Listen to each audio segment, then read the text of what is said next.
When I study and research strategy, in this field, one of the fundamental questions people ask is, why are some firms more successful than others? And some of the researchers in my field focus more on the industry effect, like the industry structure or ecosystem structure that can explain these performance differences.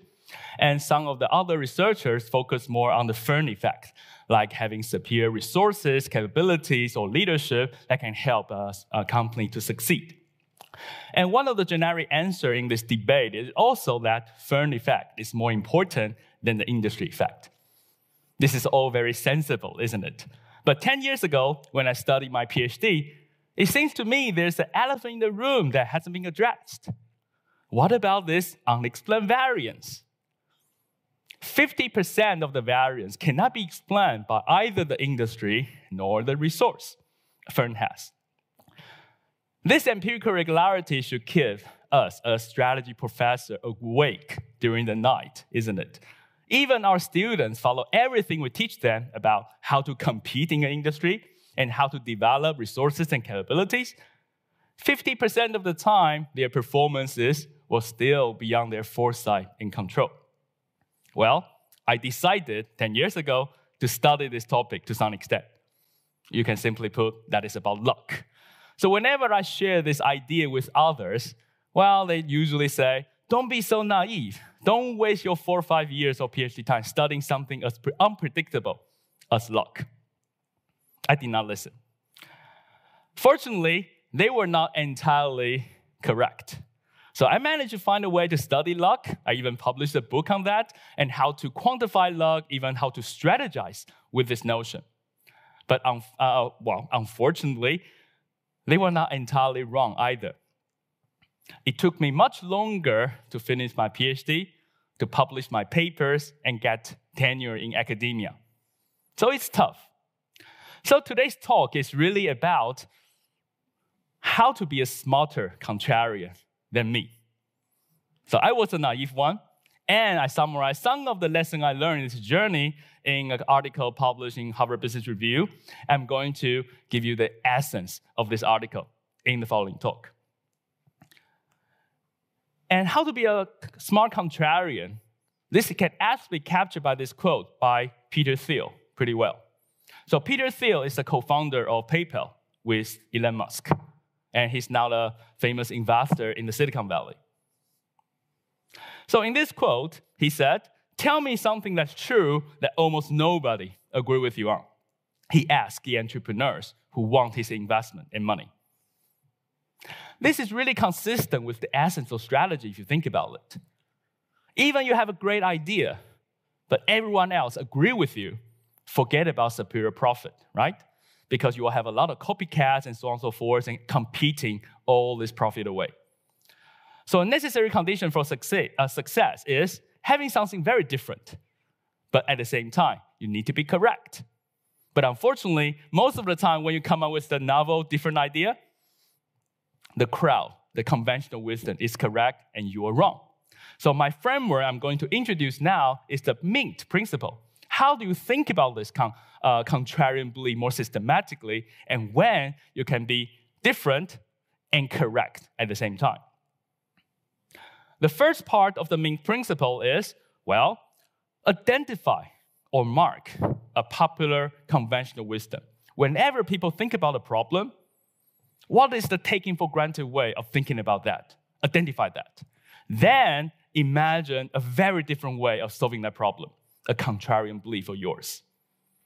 And this corresponds to the first part of Peter Thiel's quote, isn't it? Coming up with something nobody will agree with you on. And trust me, this is not so difficult.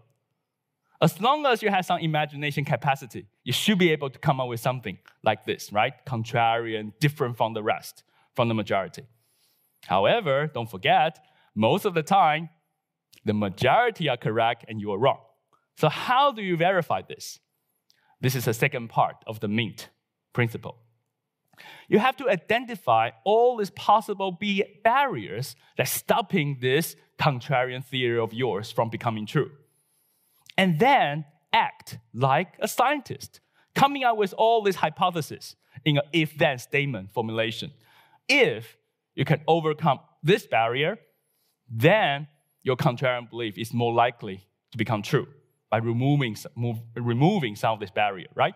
And you continue this process until all these barriers you identify can be removed.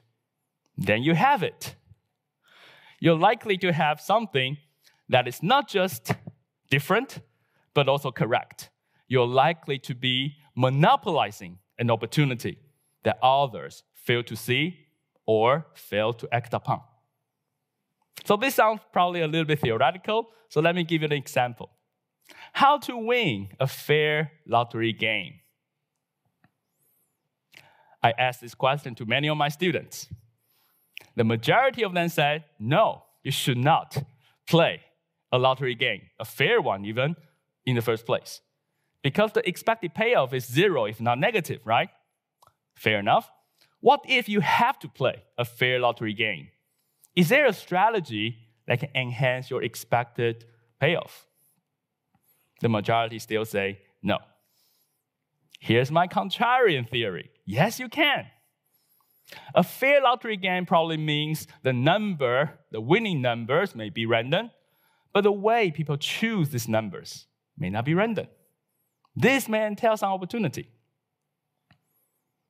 The hint for a winning strategy may be always pick numbers greater than 31. So some of the audience probably can sense how this 31 related to winning strategy, right? In this case, the barrier is not too strong because you can verify people's choice behavior using public available data. So it turns out a lot of people, when they choose the lottery numbers, they tend to choose the birth date of their own or their loved one, believing that these are the lucky numbers, enhancing their chance of winning. This means other numbers, for example, 32 to 49, are likely undervalued. Let me make it very clear. Choosing a number greater than 31 will not increase your chance of winning.